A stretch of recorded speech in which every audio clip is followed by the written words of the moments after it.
Скажите, Левон, что играть? Zapraszam, chodźcie. Просто слово. A to co będzie? Девушку Степанесу. Proste słowa. Да.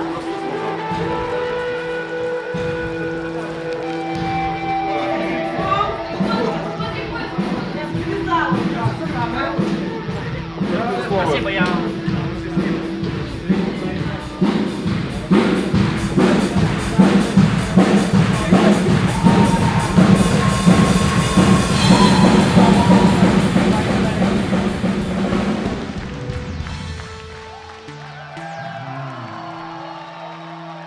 Сэрдэчна дзякуем. Проста ў гэтым праекце толькі 27 песен.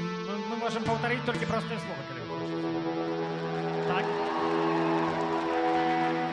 Так, паўтараем?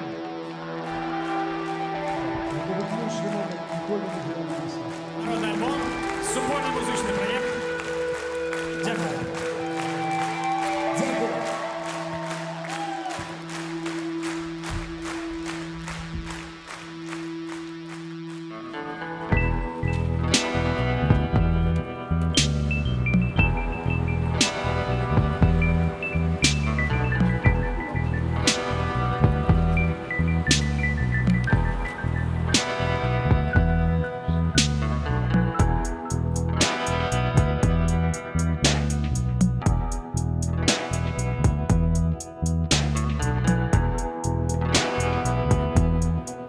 Саша, а скажи, ты в городе ці ў вёсцы? Калі праз гадзіну мяне забярэш з кавярні, колькі жаўнераў? 3 жаўнеры, гэта караля 20, правда, тут перакапана ўсё. Тады адразу заедзем, я табе аддам. Добра, ну это праз гадзіну толькі будзе, таму што я в гадзіну буду даваць інтэрв'ю. Добра, дзякую.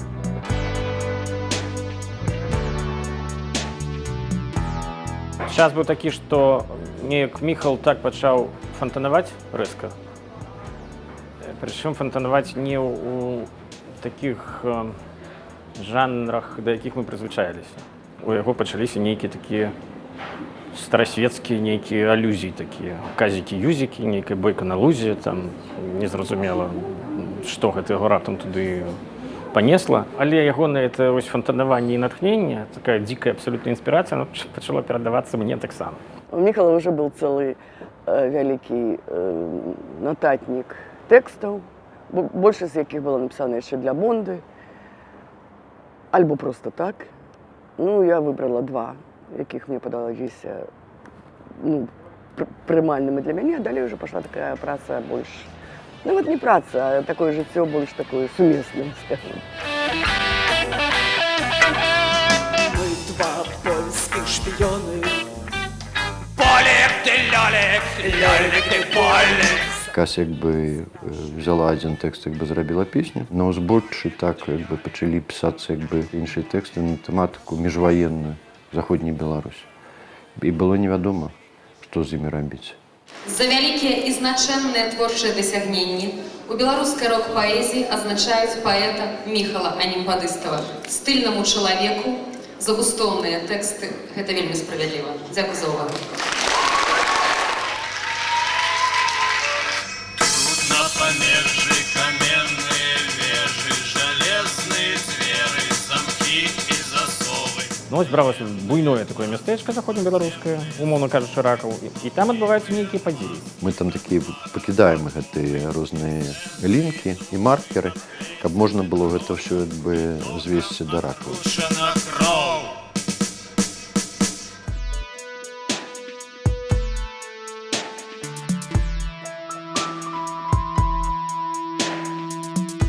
Цяпер Ракаў гэта вёска ў 30 кіламетрах ад Менску, побач з шашой на Гародні, якая не мае нават статусу райцэнтра. Стагоддзем раней мястэчка Ракаў пры панскай Польшы з насельніцтвам у 6,5 тысяч людзей цалкам адпавядала стандарту польскага горада тых часоў.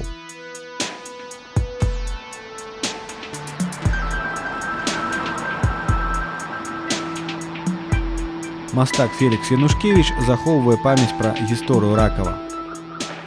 Система сервиса в Ракове, конечно, была абсолютно развита, с всеми этими ресторациями и так далее. Их называли салонами, то есть там повинны быть музыкальные инструменты обовязковые и так далее, все место для отпочинка. Их было 96 установ таких, 134 магазина. Это сколько же товаров поставлялось европейских сюда. Ганлина Раковская шла по адресу Дрезден, Берлин, Париж, Лондон. Это раковские мясники свою продукцию гнали назад на Европу. Туда, да. Уклад Ракова дозволял раковским жихарам не только интенсивно отпочивать в Ракове, так и они натурально отъезжали далее, потому что пригожие рестораны у Вильни, в Варшаве еще не горшие, до Берлина так само добирались, Карловы Вары, потому что подлечиться так само треба. И можно тут додать, что Элиза Ожешко называла Раков, приезжаючи до их, як? Литовскими Афинами. 1926 год. Мястечко Раков при панской Польше. У центре площадь, на площади костел. По площади иде наставник Рагойша. Ён апрануты по... Фелікс павёў нас па слядах імаверных герояў народнага альбому па вуліцах Ракава, дзе некалі віравала жыццё. Сам ён тутэйшы, вярнуўся нядаўна, вучыўся на фізіка ў Роттердаме. Ну ёсць такі горад недзе ў Европе. Олег, это страшно, не вельмі. Вот это как бы улица сведчит про то, что, да, хоть Раков узник, а вот эта память, как бы, знаешь, вот хоть в одном вот парадку сведчит нам, что было тут что-то серьезное. Там же площадь была, рынок был засёды в Ракове. Только для рынка вот это была самая центральная улица, где наши иудейские мойлки вела фактично. Цяпер Ракаў утрая меншы, чым быў у час ідзеі народнага альбому. Бардэляў і салонаў не знойдзеш, як і крамаў, што трымалі тут мясцовыя габрэі. Ды і ўласна ў сённяшнім Ракаве афіцыйна не засталося аніводнага габрэя. Толькі напамін пра іх. 21 год для кого была беда, але для могилок вот гэтых это однозначно было как бы оборончий полюс узник, потому что менавіта вот это тын фундаментальной архитектуры был збудованы за гроши. Треба думать, какие пошли интенсивно праз Раков на Европу, потому что такая толщина этих стен, столько каменев, и дата 21 год сведчит про то, что рух пошел серьезный на кірунку усход-захад наадварот. Паколькі мне можна было мець зямлю на такіх умовах паселення, таму все рамяство і гандаль это была іхная дзейнасць. Это все раковские люди, там все про них написано. Пасля рыскага падзелу 21 году Ракаў апынуўся ля самай мяжы, якая праходзіла ў 1,5 кіламетрах ад яго. Ён стаў самым набліжаным да савецкай мяжы заходнееўрапейскім горадам, дзе перасякаліся шляхі кантрабандыстаў і шпіёнаў розных выведак. Мы ідзем да рэчкі, па якой уласна і праходзіла польска-савецкая мяжа, да пункту пераправы кантрабандыстаў і шпіёнаў. Сёння рэчка тая здрабнела да лужыны на лясной сцяжыне. Она могла по колено быть? Да, она больше была. Она, что, они сидели вот под этими обрывами, да, когда их гоняли, вот уже скакали эти хлопцы на кавалеристы, и польские, и советские с двух боков, ты разумеешь? Так они сидели в этой речке, как зайцы, многие замерзли тут, ты разумеешь, в этой речке сидишь, ты разумеешь? Все, это там были советы, да? Нет, да, там уже их пограничники скакали на конях, ты разумеешь? Ну, вода хорошая, чистая, тут даже нема питания. Ну, третий раз, да, манюнькой. Ну, хорошая, большая, клиничная, манюнька. А у контрабандиста блакитные очи. Тыя часы яскрава апісаныя ракаўскім кантрабандыстам і намінантам на Нобеля па літаратуры Сергеем Пясэцкім. У выніку міжваенны Ракаў ажыў у італьянскіх, нямецкіх, польскіх кінастужках.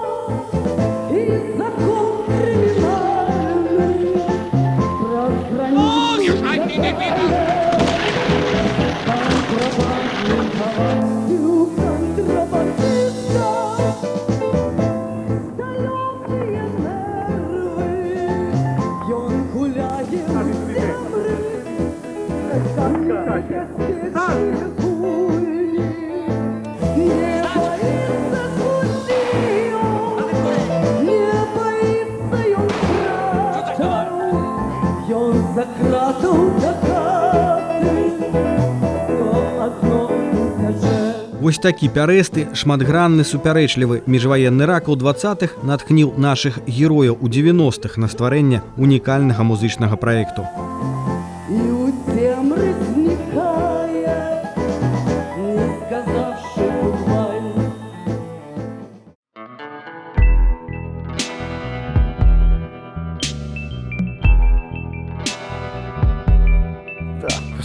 Пералазили праз гэтую фігню нормально. А аднаго разу ці войскі, ці то хто зачапіўся. Ну вось, это рэвалюцыйная 8А. Вось гэта наш дворык любімы. Трохі тут усё памянялася. Вось тут, дзе в акно, кампутар нейкі стаіць, жанчына сядзіць, а вось тут былі дзверы. Уваход быў тут. А вось гэтае акно, гэта студыя. Тут была... Конкретно там з'явилися? Конкретно там, конкретно тут, у гэтай студыі все гэта адбывалася. І тут мы бавілі час, і тут ствараўся народны альбом з 96-го года па сярэдзіну кастрычніка 97-го.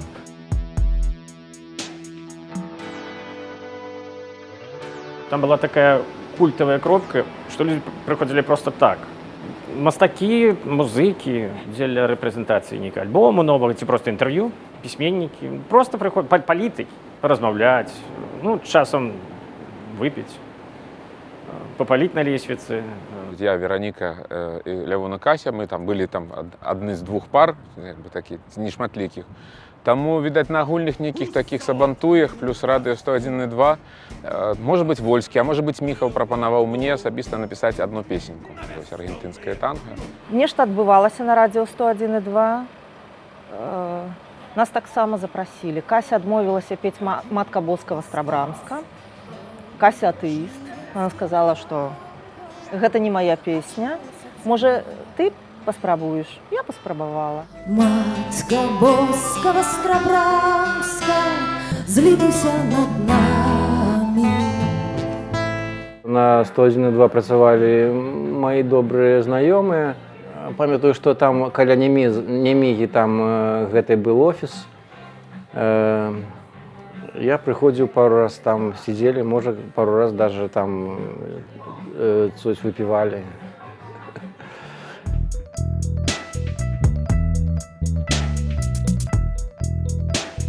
Цяпер тут праходзяць курсы замежных моваў, а 20 год таму за гэтымі дзвярыма была студыя радыё 101,2. Гэта быў час спрыяльны для крэатыву і новых здзейсненняў. З іншага боку пачынаўся ўжо уціск і пераслед. Праз 13 месяцаў працы беларускія ўлады спынілі вяшчанне першай беларускамоўнай недзяржаўнай FM-станцыі.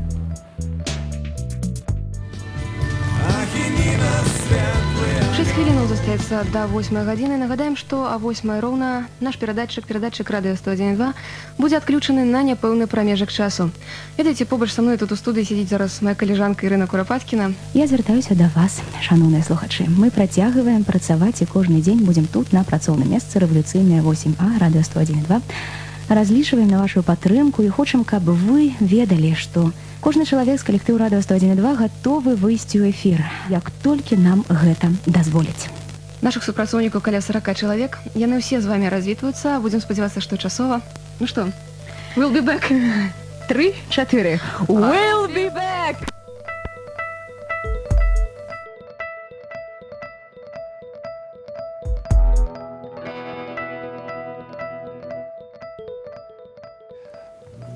Там з этого, конечно, як бы нельга радавацца, але як бы, ну, так атрымалася, што радыё 101,2 было зачынена на гэты момант. А абсталяванне радыйнае, як бы, ну, стаяла, просто пылілася. І людзі, якія працавалі на радыё, той самы Толік Доць, ён заставаўся, як бы, у гэтым офісе радыё. І ў яго было шмат вольнага часу, таму што эфіра не было.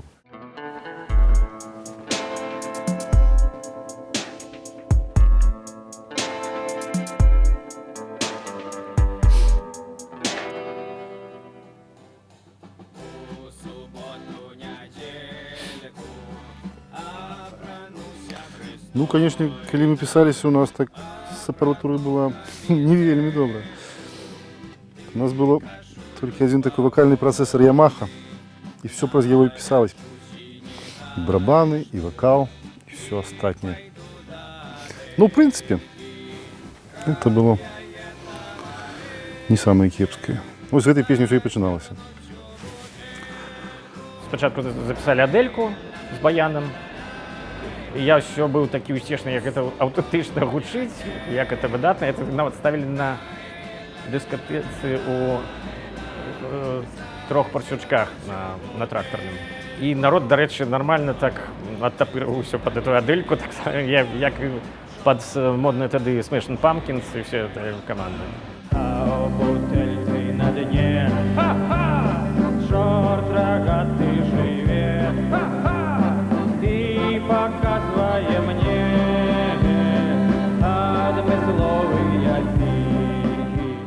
комбинация была, это был Михаил Вольский, и я, и мы сидели, то есть просто брали песню какую-то, по черзе брали песню и записывали. Это то, что придумал Вольский, мы сидели там будем писать зараз там гитару, альбо, то есть, а что сюда еще можно? Ну, можно сюда еще, например, некий там баян додать. Ну, окей, добро. Знайшли баян, знайшли. Хто вміє грати на баяні? Ахрамович каже, ну, я, здається, грав. Зараз ми запрошуємо на сцену Сережу Ахрамовича з ягоним баяном. Я концепции не ведаю. Ну, есть песня, мы ее не играем. Граем так атрымаўся. Прыйшлі, паслухалі, все там зранку, все журналісты, там, Ахова, все прыйдуць, там, о, як добра там. Мы все неяк так весяліліся, і альбом народны, трэба было таку наблізіць до народнага стылю, а музыкі рокавыя. Ну і вельмі цікава было самі, што з гэтага атрымаецца. Аўтары народнага альбому дзеля жарту пайшлі на містыфікацыю, нібы яны знайшлі стары ракаўскі сшытак з тэкстамі песен невядомых аўтараў, ды вырашылі адрадзіць забытую спадчыну. Знайшоўся такі паэт Міхал Анімпадыстаў. Ён пайшоў у народ.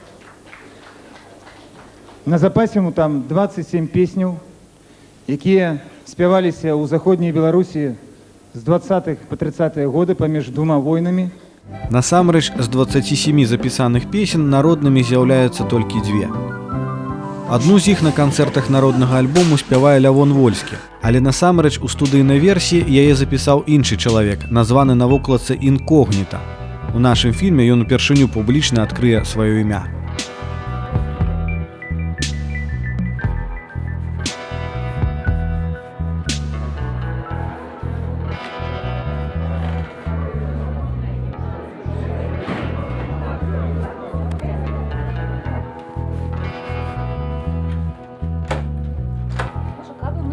Тихо, спокойно. Не трэба, дякую вялікі. Мне нет. Чаму не? Присутнічайте. Так, это мой кабинет. Правда, им змянілася все. Інтэр'ер, мэбля. Мне все было больш сціпла, але... Ну, і менавіта сюды прыходзілі агітаваць мяне спяваць, а я толькі звыкаўся з этой ролі, як крэсла гэтае асвойваць. Ну, тут я и атрымаў вынік працы, вот это народный альбом. Ой, вы, девочки, белорусские, не влюбляйтесь в военных ребят, бо военные все и жанатые, заблуждение приводят дзяўчат. Бо военные все и жанатые, заблуждение приводит дзяўчат. Я памятаю, што я спяваў, а ўдзельнікі Кася Камоцкая дзіка рагаталі. Клаліся каля гэтага пульта, но мне чуваць не было, таму я бачу, як сябе людзі паводзяць, чаму я не хацеў афішаваць свой удзел. Я дырэктар быў літаратурнага музея Максіма Бадановича і выкладчык кафедры славянскіх літаратур Беларускага дзяржаўнага універсітэта. Так што мне аж з 2 партфелямі яшчэ гэтую славу было цяжкавата насіць. На вокзалу шли, целовалися, любовались собой, как могли. Дал он в руки ей чемодан пустой, сказал пару минут обожди. Мало хто ведае, што Мікола Трус запісаў для народнага альбому яшчэ адну песню ў такой самай стылістыцы, як Надзенька. Герой гэтага твору Коля трактарыст, аднак у выніковую версію гэты спеў не патрапіў. Волосилось поле рожь густая, наливались усики овса. Коленька, она занадто дурная. Все ж таки уже она такая с перебором. Бо Наденька, как бы тонкая грань вытрымліваецца. И бензину Коле одобрали, и бензином Колю облили. Догорало сердце молодое, в стороне документы знайшли. Другую народную песню ў народны альбом прынёс Александр Памідораў. Музыка запісаў яе разам з гукарэжысёрам Шлёмам для сябе на тым жа радыё 101,2. Песню выпадкова пачулі ўдзельнікі народнага альбому і адзінагалосна вырашылі: трэба браць.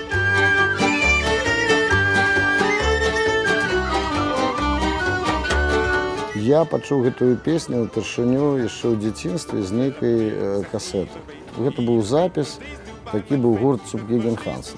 Фактычна з гэтага запісу я стаў цікавіцца ідыш народнымі песнямі. Я зняў тэкст гэтай песні пры дапамозе бабулі. Гэта умоўна блатная габрэйская песня. Яна вясельная, яна жаночая.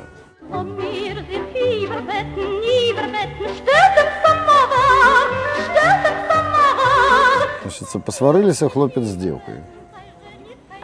І хлопец разумее, што ён вінаваты, але ўсё ж такі горды і ходзіць пад вокнамі сваёй каханкі. А каханка, як нармальная, мудрая габрэйская дзеўка, яна іранічна паглядае на ўсё гэта і кажа: ну і што ты ходзіш вакол хаты, што ты пад вокнамі тарчыш? Зайдзі ў хату. Ну што ты ў дзвярах тут стаў як кол? Заходзь, ну давай мірыцца. Давай гарбаткі пап'ем, давай салодкае паедзем, давай патанчым, давай памірымся. Дапісалі туды яшчэ інструменты, хацелі ад пачатку скрыпку, ну але Зміцер Войцюшкевіч сказаў, што вам скрыпка, кларнет самы жыдоўскі інструмент, давайте я вам сыграю. Ну і сыграў. Додик, иди сюда. Вечно ждешь этого мальчика. Что, когда стоит один клиент, его можно подождать? Ты посмотри, сколько их здесь. Ты же не пиво сегодня будешь разливать, давай. Шалом. Шалом.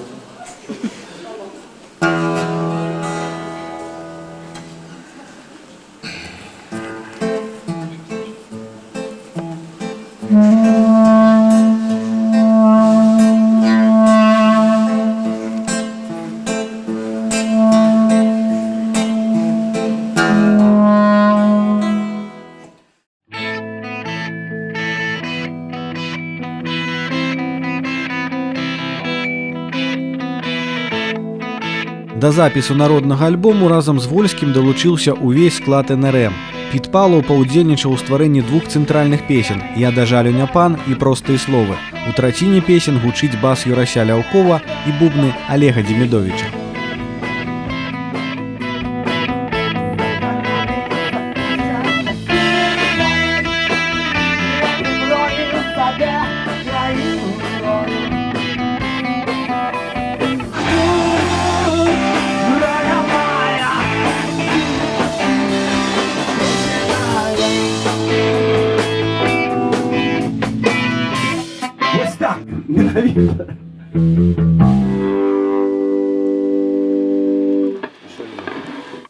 Зразумела, што народны альбом гэта падстава, каб аб'яднаць розных людзей з розных гуртоў.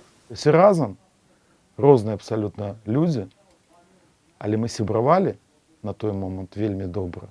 І нас народны альбом фактычна аб'яднаў. Менавіта папулярнасць НРМ цягнула папулярнасць народнага альбома. Ну, я думаю, гэта твоё ўласнае меркаванне. Менавіта, это маё ўласнае меркаванне. Нехта з гэтым можа не пагадзіцца. І вот навошта ты это сказаў?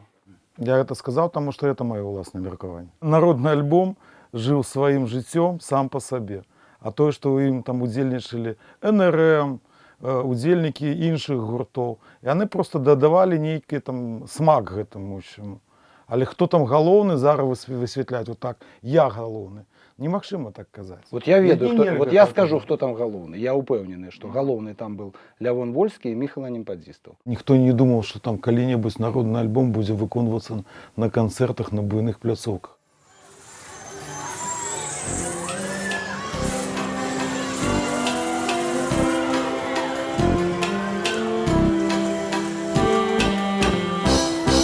Нас на свет нам Божий народила мать. Угоды тяжкие, под гнетом панским. Ла-ла-ла, ла-ла-ла, угоды тяжкие. Добрый вечер.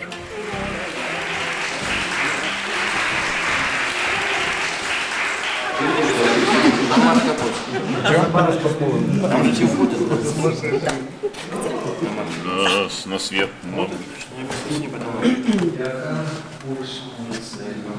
Говорить, коли на 200, тоді виходить.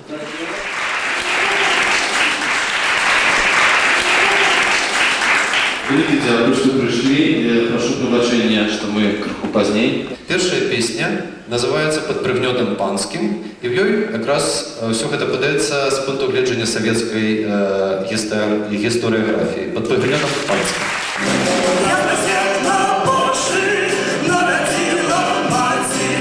Чирибим, чирибом, чирибим, бом, бом, бом, бом, бом, бом.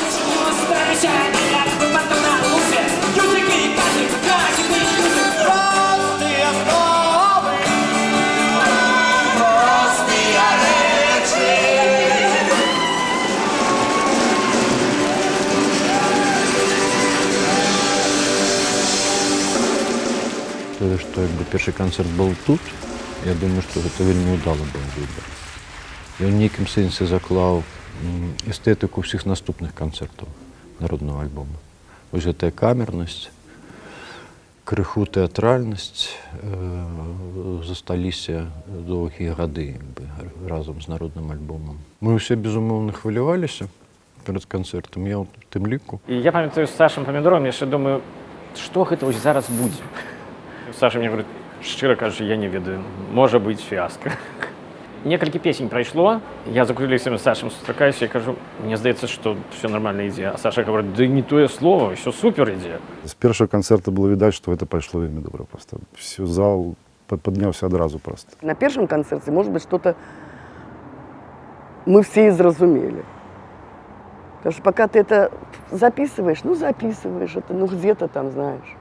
А когда это все со сцены и бачишь, что люди там фигеют, вот напомню это. Потому что потом уже все ведали, куда шли, а там не ведали, куда шли. И это самый класс.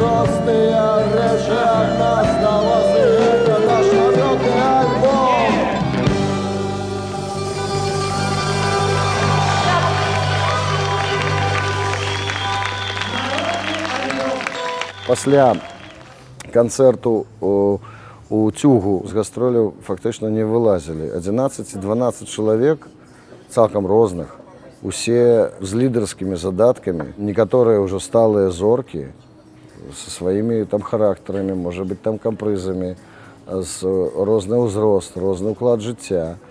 Таму бывалі розныя сітуацыі, але я гэта ўсё называю і дагэтуль вар'яцкая сямейка народнага альбома. На зломе стагоддзяў на фоне грамадскага пратэсту беларуская музыка перажывае ўздым. НРМ записывае «Тры чарапахі», «Новае неба», альбом «Цепеліны». Крыві атрымліваюць галоўную рок-карону. Свой рок-гурт засноўвае Памідораў. Вольскі задумывае абсалютна палярныя праекты «Зет» і «Крамбамбуля». Зміцер Вайцюшкевіч пачынае сольную кар'еру. На хвалі поспеху народнага альбому з'яўляюцца яшчэ два супольныя праекты «Святы вечар» і «Я нарадзіўся тут». Народны альбом з аднолькавым захапленнем прымаюць у Беларусі як дзяржаўныя, гэтак і незалежныя медыі. За мяжою газета «Выборча» называе яго культурнаю падзеяй. Польскае тэлебачанне робіць інтэрв'ю з Міхалам Аньпадыставым ды здымае тэлеверсіі канцэртаў у Беластоку і Кракаве.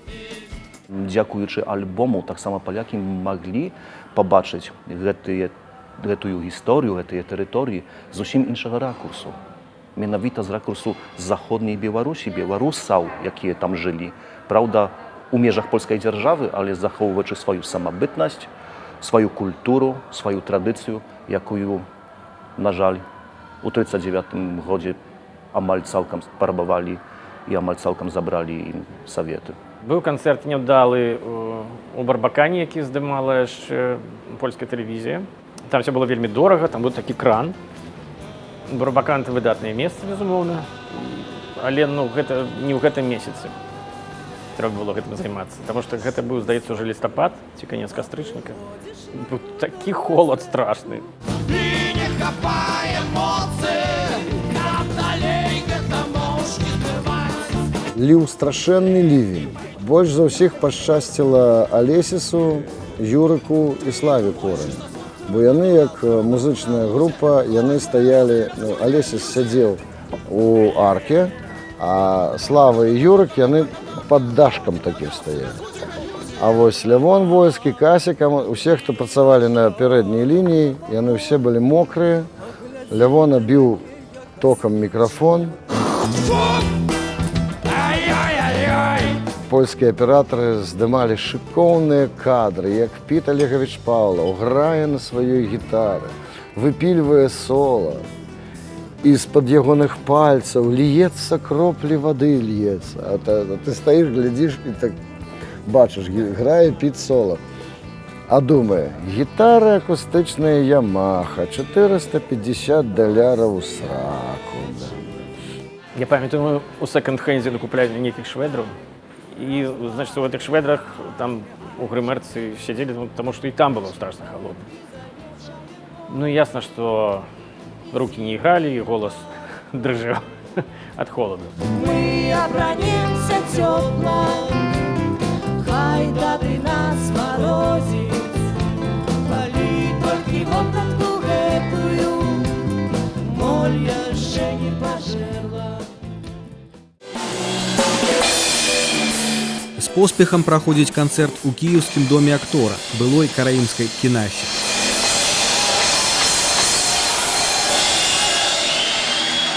Не ведаю, як у вас скажуць, нас скажуць, жыве Беларусь, жыве Украіна, жыве Польшча, будзем разам, не рабіце нашых памылак. Я супраць прыгнёту паноў і падпанкаў, чакаю з надзеяй на рускія танкі.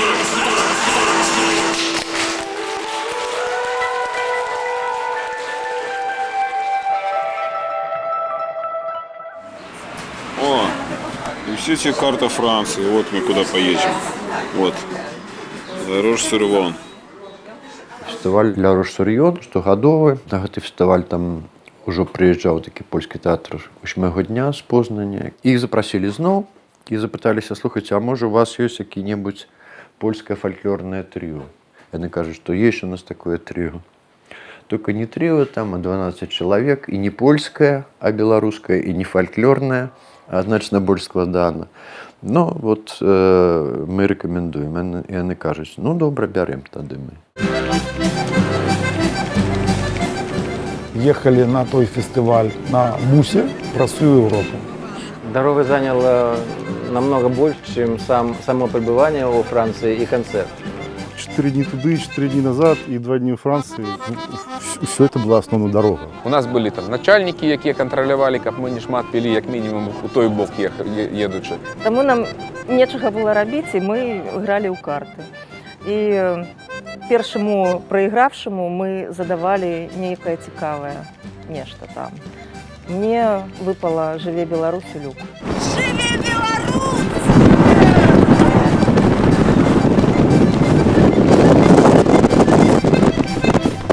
Толик, ты знаешь, где я? Я в Париже, Толик! В Париже мы были что 3 годины только, то есть пробежались там. Кто-то пошел до Лувра, кто-то пошел до Эйфелевой вежи, постояли там 20 хвилин и пошли назад. Все, это вся был весь Париж. Париж у наших ног. Зараз, о, вижу, супер. Потом поглядите, какие там пьянки-гулянки, поглядите потом. Обнаглели, это просто обнаглели. Падчас паездкі ва Францыю адбылася вельмі істотная гісторыя. Мы все трапілі да Ежы Гідройца. Ежы Гідройч. Ну, мы збіраліся як бы спачатку пасці там некалькі чалавек, і ўрэшце рэшт мы пайшлі там поўным складам, 12 чалавек. Ежы Гідройц быў уласна знаёмы з Сергеем Пісэцкім. Пагаварылі пра Пясэцкага, пра ягоныя кніжкі. Пра тыя часы ў Менску, бо Гідройц нарадзіўся ў Менску. Гэта был апошні год ягонага жыцця. На наступны год Гідройца ўжо не стала. Цікаво було, коли поїхали у Ля-Рош-Sur-Yon. Публіка, яка прийшла, вона з цікавістю назирала за гэтым. Почалася така залева, але французи не упарти, їм цікаво, що ти приїхала. І вони сидять перед тими парасонами. Там і мэр присутнічає, все.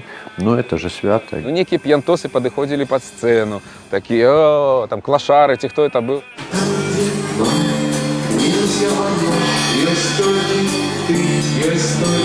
Танго, твой дотик, як ветер, твой позирк, як студня. Дай мне напиться! Я хочу пить! Финальная песня, головная для Франции, была в выканании Алесиса. Пари ля нуі, пари ля нуі. Що тут? Ну что? Все, згадав, припів. Спой-то, коли ласка, акапелла. Ні, треба ще припіти. Я тільки от згадав. Пари ля нуі, c'est fini. Paris va crever la nuit, en caleur qu'il lui a pris, ces nuits blanches. Ля-Рош-Sur-Yon, да, недалеко от Біскайського залива. Мы, до речі, там нейко, знаешь, шли потом пару годинок вольных и таки съездили туда окунуться. Дорогая Жина, я очень вас поздравляю с тем, что ваш муж уже 3-й час не может завязать бандану. Посмотрите на его, пожалуйста. Очень большой порывистый вечер. Поэтому, может, это происходит, я не знаю. Или потому что его сбило волной, он пошел купаться. В общем-то, он не пошел купаться. Он пошел в майке, в штанах. Теперь он все это сушит. Вот. И бандану хочет завязать, чтобы высушить волосы. Ничего не получается, 3-й час. Завязал. Таки да. Ну, у меня, конечно, не такое, что у этого вот. Ну что за идиотизм, Игорь? Ну, блин. Дорогая Дина, ваш муж себя поводит очень непрезентабельно. Нормально. Вышивала човнички, заśpiewa. Яркое солнце у оконца. Вина дайте, не умирайте. Яркое солнце у оконца. От лесу, леса темного. Яркое солнце у оконца. Яркое солнце у оконца. Натхнёныя поспехам праекту удзельнікі народнага альбому яшчэ не ведаюць, што ў нулявых сітуацыя ў краіне зменіцца ў горшы бок. Першы прэзідэнт пойдзе і на другі, і на трэці тэрмін, усе пратэсты будуць жорстка душыцца, а іх імёны занясуць у чорны спіс. Народны альбом збіраецца ўсё радзей. Апошнія канцэрты праекту праходзяць у Менску і Беластоку. Мне, шчыра скажу, бракуе вось гэтага прадаўжэння, скажем так, ці там нейкай трасы канцэртовай, там па нейкіх валкавысках, лідах і дзе-кольвек. Тут якраз праблема ў гэтым, што немагчыма, там забаронена, ці там мы раслі і раз і выраслі, а ўсё тое самае. У кожнага нешта сваё. Нехто уже и не в Беларуси живет. Нам уже за 50. Это вам уже за 50. Это вам за 50. 20, он молодее, а мы уже, знаете, конечно. Ну, с тягом часу эта розница будет поменьшаться, я могу вас упевнить. Так. Як тады уже ніколі не будзе. Бо все стали дарослыя, у всех ва ўсіх сваё жыццё. Ясна, што канфлікты былі і нават у мяне былі. Але такой асобы з таго калектыву, каб можна было вот так вот сустрэцца і зрабіць выгляд, што ты адзін аднаго не знаеш, ну такого няма, конечно. Вышел, ты Лявону мне пение дал, Лявону. А вось тут мяне няма, вось тут няма. Пры канцы нулявых шляхі вольскага НРМ разыходзяцца, і канцэрт першага беларускага супольнага праекту здаецца немагчымым. Ну, она не хочет разом граць. А там, ну, падрабязнасці я, шчыра кажучы, не ведаю. Ну, чаму? Там уже час ідзе, людзі змяняюцца. Ну, у мяне з метром вельмі добрыя стасункі, я да яго ездзіў туды на хутар. З Веранікай таксама цёплыя засталіся. З Юліяй Глушыцкай выдатная. З Касяй нармальная, рабочая. З Ахрамовічам класная. Хто там быў яшчэ? Я дагэтуль лічу этого человека сваім сябрам. Я не буду казаць пра яго нічога кепска, нягледзячы на то, што ў мяне ёсць прэтэнзіі ўласна яму, я яму магу выказаць іх, але мы не рассябраваліся. Я не ведаю, што адбылося, таму што нават не было размовы. Апошнія нашы размовы былі з Лявонам сяброўскія. Як вы глядзіце на тое, што народны альбом можа існаваць у канцэртным варыянце без вас? Цалкам можа. Ад гэта ж, не, разумееце, змест народнага альбома ад гэта ж не зменіцца. Не, я упэўнены, што змест народнага альбому зменіцца генеральна, як вось той народны альбом, вось той, які яднаў вось гэтых людзей, ён знікне. Это можа выконваць прэзідэнцкі аркестр, можна надаць там. На мой погляд, генеральная ідэя будзе забіта выкананнем без нас. Все змяніліся. Все, што ўзнікае добрага, можа ўзнікнуць толькі в любві. Это все дакладна, пачынаючы з дзяцей і сканчаючы кухняй, кулінаріяй. Таму нельга вступіць 2 разы в одну і ту самую реку. Но это ничего страшного. Шмат рэкаў ёсць.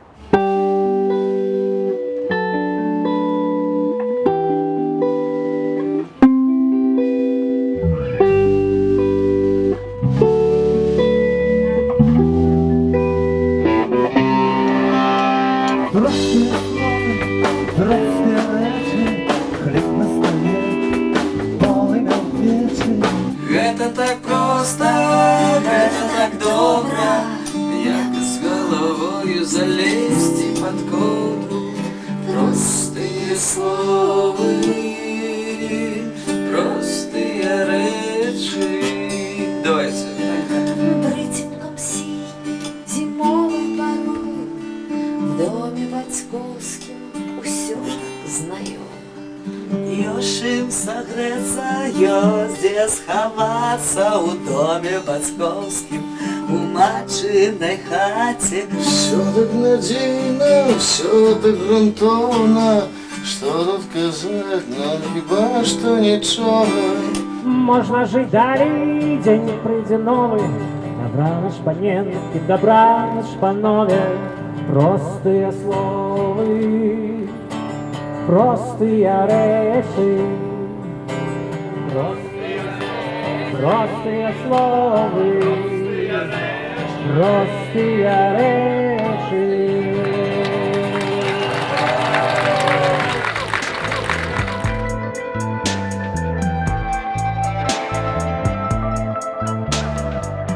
За 8 гадоў былі спробы вярнуць праект на сцэну, але марна. Было ясна, што ў класічным складзе музыкі выступаць не будуць, а ўвядзенне ў праект новых людзей несла рызыку страціць непаўторную атмасферу. Здавалася, народны альбом лагічна скончыў сваё існаванне. Аднак тэлеканал Белсат зрабіў спробу вярнуць народны альбом на сцэну з нагоды 20-годдзя першага супольнага muzycznego праекту.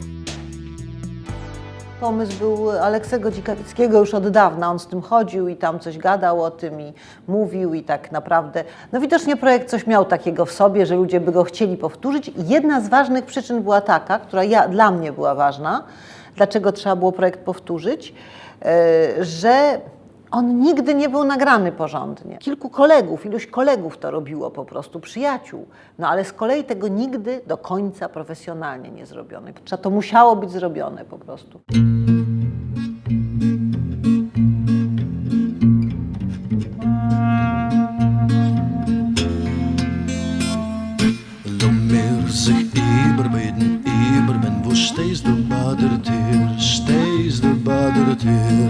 Lass mir sich überbeten, komm mal rein zu mir. Lass mir sich überbeten, komm mal rein zu mir. Lass mir sich überbeten, wo stehst du bei meinem Fenster, stehst du bei meinem Fenster. Lass mir sich überbeten, bis bar mir den Schönster. Lass mir sich überbeten, bis bar mir den Schönster.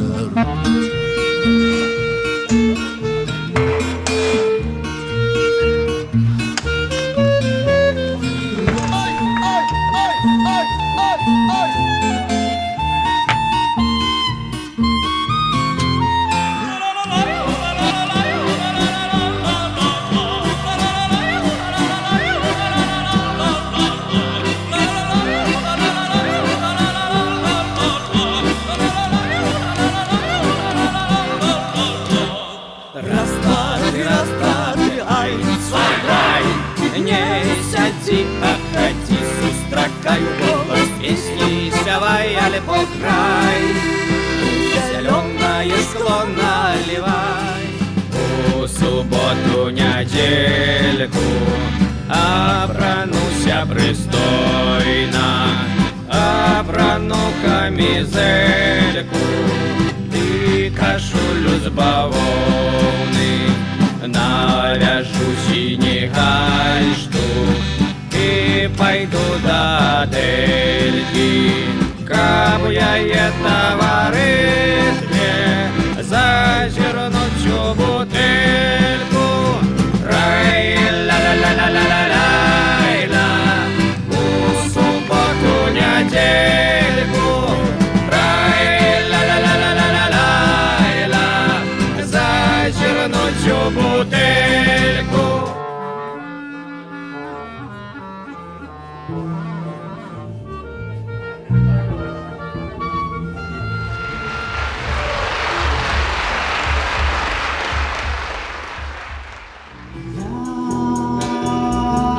Здається, я не тут. Я, напевно, я не там. Я, на жаль, я прав. Я, на щастя, я хам. Неокресленный стан, незавершенный лад. Я стою на межі поміж древових хат. Ось дорога туди, ось дорога назад. Тут упиля води, там шипшиновий сад.